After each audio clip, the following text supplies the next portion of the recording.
Shylock exposes the problem at the center of Christianity, the impossible demand of the gift or forgiveness that's at the heart of the Christianity.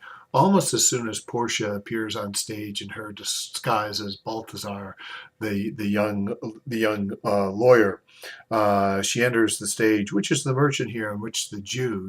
I can't tell the difference between the two. Let me see the contract. Here's the contract. The contract is fine. And she says what everyone has been mumbling for the last 100 lines or so, like Act 4, Scene 1, lines 181. Then must the Jew be merciful. The only way out of this situation, the only way out of the trap of the law, is that the Jew spontaneously give a gift. Show mercy like God. That's the only way out of the problem. And Shylock calls her on the hypocrisy of this. He says, "On what compulsion must I? Tell me that." In other words, if you compel me, compulsion, if you compel me to be merciful, then I'm not truly being merciful. Mercy, like charity, should be freely given.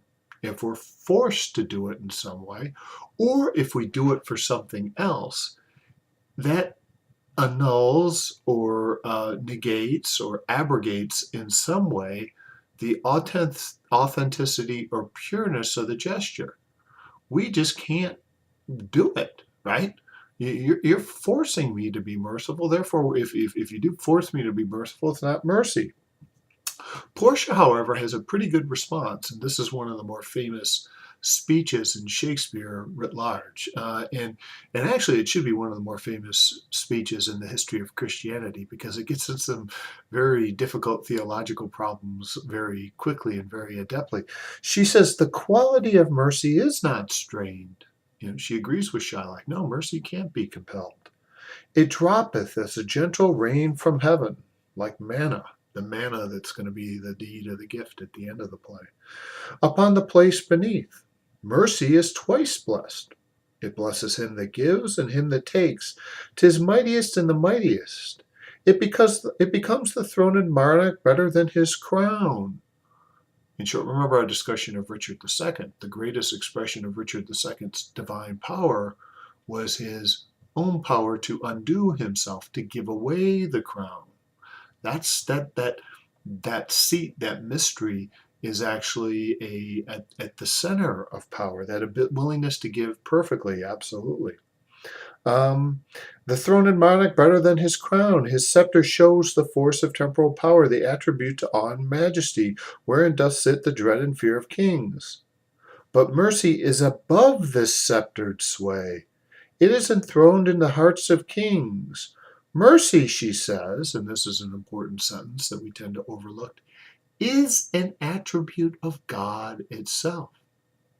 And as an attribute of God himself, mercy, put that mercy in quotation marks, really can't be known. It's beyond our ken, right? It's beyond what we can feel or experience. It's divine. It's unknowable like God itself. Mercy is an attribute of God's himself. That said, there is an earthly feature that showeth likest God's when mercy seasons justice. In other words, human beings living in this glass darkly, to follow Paul, can approximate something like, right? Remember similes, right? Comparison of two unlike things using like or as. There is something like God's mercy that we can approximate in the season's justice. And she says, "Therefore, Jew, though justice be thy plea," really, that should be really the law, "by law be thy plea. Consider this, that in the course of justice or course of law, none of us shall see salvation. We are all imperfect. We are all at some remove or some distance from God. We do pray for mercy then. We approximate it. We call for it. We beg for it. And that same prayer doth teach us all to render the deeds of mercy." We pray for this impossible attribute of God. We get close to it. We desire it, we crave for it, we try to work out our salvation in fear and trembling, as Paul says, but we never quite achieve it. But in that prayer, in that movement towards it, we create deeds, certain deeds of goodness that are like us those things. I have spoke thus much to mitigate the justice of thy plea, which if thou follow the strict court of Venice must needs give me sentence against the merchants there. And Shylock, of course, says, no dice. I crave the law.